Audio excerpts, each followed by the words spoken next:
Hey, this is Russ. Time for some updates on my health. Mondays, we do health updates. Tuesdays, Thursdays, and Saturdays, we will do e-bike. So if you're interested in e-bike videos from me, Tuesday, Thursdays, and Saturdays. Okay, so how have I been doing so far? Well, I'm better now. My energy level seems to be back up again. When I first started this whole thing, my energy wasn't there because I was still coughing. I don't know. I think that thing it could have been a cold or something, but it didn't feel like it, but it could have been. Who knows? I was coughing again, right? That's gone. So I'm getting better. I feel like I have some energy back again. So let me give you an update on what I've been eating, what my blood sugars and all that stuff is, okay? So all I've been eating really is salads. I've been mentioning that. It's like romaine lettuce with a hard-boiled egg in there, one chicken leg in there, and also the little bit of cheese. So I'll put like shredded mozzarella cheese, very little, not a lot, and then a little bit of grated Parmesan cheese in there. And then I had been using Thousand Island dressing, but now I'm making my own. So this is what I'm using now. This is olive oil with what else? Apple cider vinegar. I put a little bit of spicy brown mustard in there to kind of help the taste a little bit better. And then I put some salt and pepper, a little bit of salt and pepper in there. And I put in about a teaspoonful of sugar. Yeah, now I should be limiting the sugar, but you need something to cut the acid a little bit. And I've been putting like that in there. So if I was making, let's say, almost 8 ounces of this stuff, it would be a 3-to-1 ratio. So 3 parts of oil to 1 part of apple cider vinegar. Now, when I first started making this stuff, I just did what I saw on the internet, and they said 50-50. No, I hated it when it was 50-50. I don't even like this stuff the way I'm making it now, but it was too much vinegar. So I took a look on the internet again, and I found Martha Stewart and Jacques Pepin. Is that his name? Jacques Pepin? They both said 3-to-1, 3 parts oil to 1 part vinegar. Much better, okay? Much better. So that's what I put in there, and then like I said, I put a little bit of salt and pepper and the spicy brown mustard in there. And so I find that I can tolerate that. So that's what I'm using now, okay? And that's mostly my breakfast, lunch, and dinners. It's just the salads. Now, sometimes I'll have a little bit of peanuts, like maybe 10 little peanuts, for the day, something like that. And sometimes I'll have a little bit of almonds as well, a couple of them. So overall, that's really all I eat. Now, recently, I did get some ground beef, and I made some hamburger patties. It was like a little treat for myself. So I use a George Foreman grill. Okay, now that grill's on top and bottom, right, at one time. Put it in there for 8 minutes. I have a fairly thick patty made, just squish it down in there. It drains out the fat as much as it can, and then after 8 minutes, it's pretty much done. So it's easy to cook. I don't put anything other than a little bit of salt on it, and that's it. So, okay, I had a slice of American cheese on there too, which American cheese you shouldn't probably be doing, but you have to have something that's a little bit different, right? I don't put any ketchup or any of that stuff. That ketchup has a lot of sugars and stuff. I've been learning a lot about foods, and everything in the world has sugar in it. so you got to be real careful of what you're eating now. So I do feel that my eating has been limited dramatically, okay? So how do I deal with that? A lot of people can't do these diets because they say, oh, it's the same thing over and over. Here's the weird part about me. I could eat the same thing over and over. When I lost those 50 pounds that I mentioned I did like 3 times, all I ate was chicken. I'm not kidding. That's all I ate was chicken. I'm not kidding. That's all I ate. I mean, the doctor was surprised that I lost weight. I think it took me 3 months. I lost like 50 pounds. And I did it 3 times. Now, every time that it's gone back up, he says, you're getting pre-diabetic. And then I would go back on a diet and I would drop. And he says, you're no longer diabetic, okay? So he knows I could do it. He says, you've done it before, do it again. get rid of the weight. So did it 3 times. This time I'm doing it with salads. Okay, so where's the weight at currently? Well, we started out around 268, as you know. We lost like 10 pounds. We don't even know how we did it because that was the diabetes dropping your weight and not even knowing how that happened. I am down now 21, 22 pounds, something like that. Yeah, kind of fluctuates between the two. So I dropped an additional 10 to 11 pounds at this point. So I'm down a total of 21 to 22 pounds. So we're at 248, 247 in that range. Okay. So my goal was 10 pounds by the time riding season happened. Well, that's way past now. We're at 21. And then I put a new goal of maybe dropping down to maybe 235 range if we can by the time riding season happens. I think I could do that. I don't think that will be that hard to do. I mean, if all I'm eating is salads at this point, can't be that hard to hit it. So yeah, we'll be definitely lighter by the time riding season happens. Okay. So what about my actual numbers? Let's talk about blood pressure first. This is the unit that I use to take my blood pressure. Okay, there's of course a cuff that goes on there. So the last measurement I took, which is around 12:15 in the afternoon, it's saying I got 135/74 with a pulse of 78. Okay, that's not too bad. I started out, I think, in the like 154/92, 93, something like that. It's pretty bad, right? So it has dropped. And the way this has happened is the losartan pill, they gave me 25 milligrams of losartan. That's been up now to 50 milligrams. So I take 2 of those little pills. And then they put in a prescription for 50 milligram pills going forward. So she put it in for 30 pills, something like that. And Walgreens went back to them and says, would you like to just give them 90?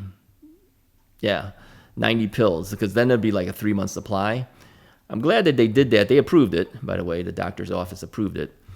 So 3 times the amount of pills, but I only pay a copay of 2 times the amount. Yeah, so there's a discount, right? So it's worth it for everybody to do the 3-month supply. When the time comes for my diabetes medication, which is metformin, I hope that they will do the same thing, give me 90 days worth, so that way I can maybe get a discount on the copay, right? So the metformin, as you might know, they doubled that up as well. You know, the blood pressure medication got doubled up. It went from 25 milligrams to 50 milligrams. The metformin, which is for my diabetes, is a 500 milligram pill. They moved that up to 1,000 milligrams now. So essentially, I have to take 2 pills every time. Hopefully, they'll up that, and there'll be a single pill that'll be 1,000 milligrams, something like that. When time comes for refill, and again, like I said, I hope that they triple that, make it a little bit easier on the copay. But metformin is not that expensive. Okay, what about the Rybelsus? Remember that stuff? They were trying to get me Rybelsus, which was like, I don't know, like $1,100 out of your pocket for a 30-day supply if you didn't have insurance. Well, insurance kept turning it down. So I asked them, I said, are we still going to go after the Rybelsus? Because I'm doing pretty good with the metformin. And to give you an example, the metformin, before we started this whole thing, checking my blood sugars, I was around 250 something, 254 or something like that, whatever the mg/dl, whatever that unit is. I was like 254. Okay, I've gone down as low as 100 at this point. I average around the 117 range now. So the metformin is actually working. I mean, it's not the ideal. The ideal, I think they said, is between 70 and 99.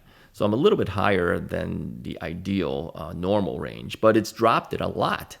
So obviously it's working. Maybe over time it'll be even better. So I asked the nurse practitioner, should we continue pursuing Rybelsus? Because I really don't want to use that stuff because it's going to be expensive. I mean, even the copay will be quite a bit more than metformin. So we agreed that maybe we don't really need it. I think she may have wanted it because that'll help me drop weight, but I'm dropping weight as it is now. Yeah. We started at 268. I'm down now to 240, 247, something like that. 248, 247. I'm down like 21 pounds already. So She says, yeah, doesn't look like we really need it. So we dropped it. We decided not to pursue it. So metformin's where I'm sticking with. Now, I know some of you guys have said, yeah, don't take metformin and all that. I know there are some potential risks with metformin, but at this point I have to do it because I was sky high, okay? I had to do something to drop it. So it's working. Now, long term, I'm hoping I don't have to take it. I think if I continue to keep dropping the weight and everything and maintain eating proper things, eventually I may be able to drop the metformin altogether. But we're brand new at this point, so it has to continue for a little bit of time at least, just to see if we can stabilize. And if we can stabilize, maybe I can try eventually to remove that and maybe eventually remove the high blood pressure medication too. So that's my hope. That's my goal, is not to take anything. But at this stage, my numbers are way high. As you know, my A1C normal is like 5.4 to 5.6, 5.7, something like that. And if you exceed like 7, you're definitely high blood pressure, or I'm sorry, diabetic. I was at 13.3. I mean, that's sky high. Yeah. So what about everything else? Now you notice that I'm not. Let me get rid of this blood pressure thing. I'm not wearing my glasses, as you know. My vision is still not that good. It's kind of been messed up from the diabetes. I am nearsighted, but my far distance viewing right now, I'm reading stuff on the walls on some pictures with no problem. It's not like it's perfectly clear, but I can read it. I couldn't do that with my glasses, without my glasses before. So it's improved my distance viewing without my glasses, but my close up, it's been terrible. I'm nearsighted, and so a couple of you guys suggested I look at buying reading glasses. Yeah. So I bought a 1.75 times magnification reading glasses at Walmart for, I don't know, it was like $18.75, something like that. When I'm reading close-up stuff, I'm using that. Now, I do have an ophthalmologist appointment coming up on Friday.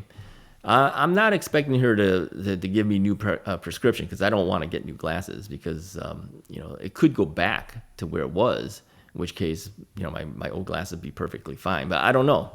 So, but all I want her to do is to tell me, where my eye is headed, and if there's anything major that we have to do, just to have her check it, right? Yeah. So she's gonna check it on Friday. All right.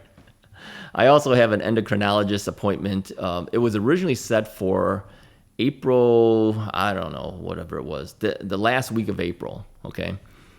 And so when I told the nurse practitioner that's the earliest appointment I can get, she goes, no, that's way too far out. So she contacted the doctor's office, says, you need to get this guy in earlier, okay?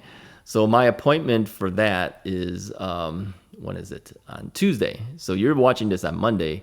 The next day, tomorrow, for you guys, I've got to go in to see the endocrinologist. So I don't know what the endocrinologist is going to tell me, but that's the protocol. If you have diabetes, you have to go see one. So that doctor is another female doctor.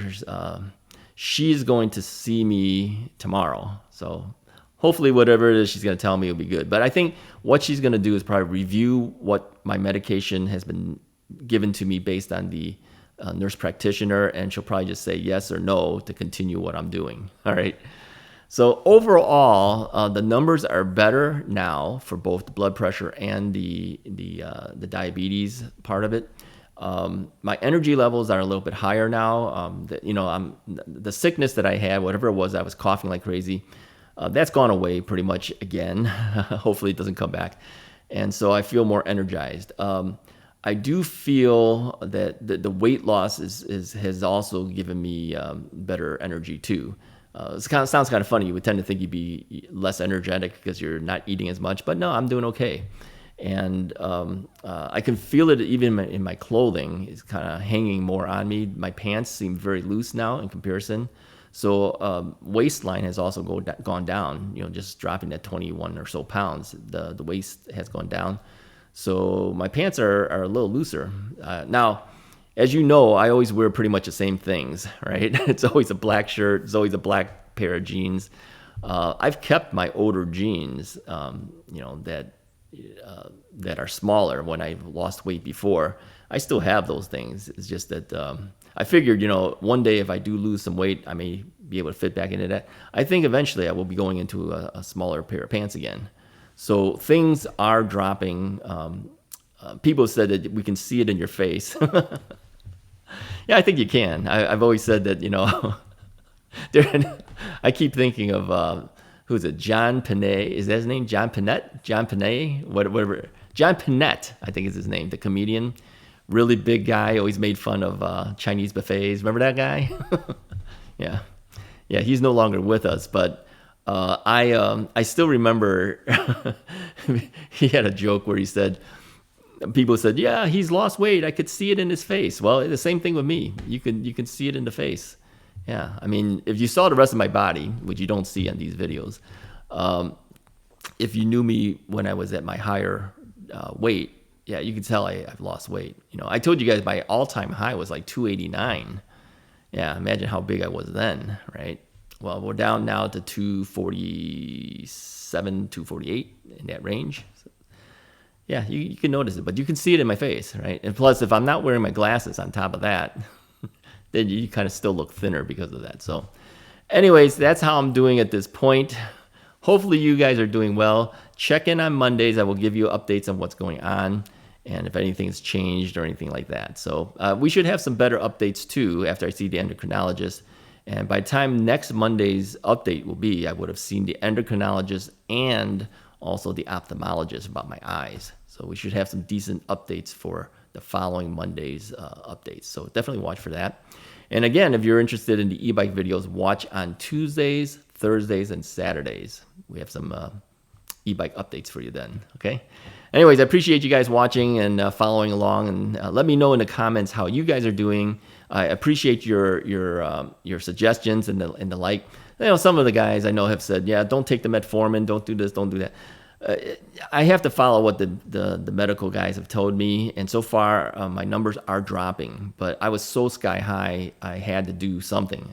I know a lot of you guys have said that don't do anything, just lose weight. I was too far gone. All right, I had to do something to try. Even if I just lost the weight now and I didn't do anything, I don't think my numbers would be as good as they are now. So the drugs are actually helping. I'm hoping to get off of those drugs. I don't want to stay with it forever, okay? So let's hope I don't get dependent on it. I don't think these are kind of drugs that you do get dependent, but maybe some people do get addicted to them. I don't know. But anyways, that's where we're at this point. Anyways, if you like this video, hit the like button, hit the subscribe button if you haven't already done so. Watch on Mondays for the updates. Talk to you guys next time.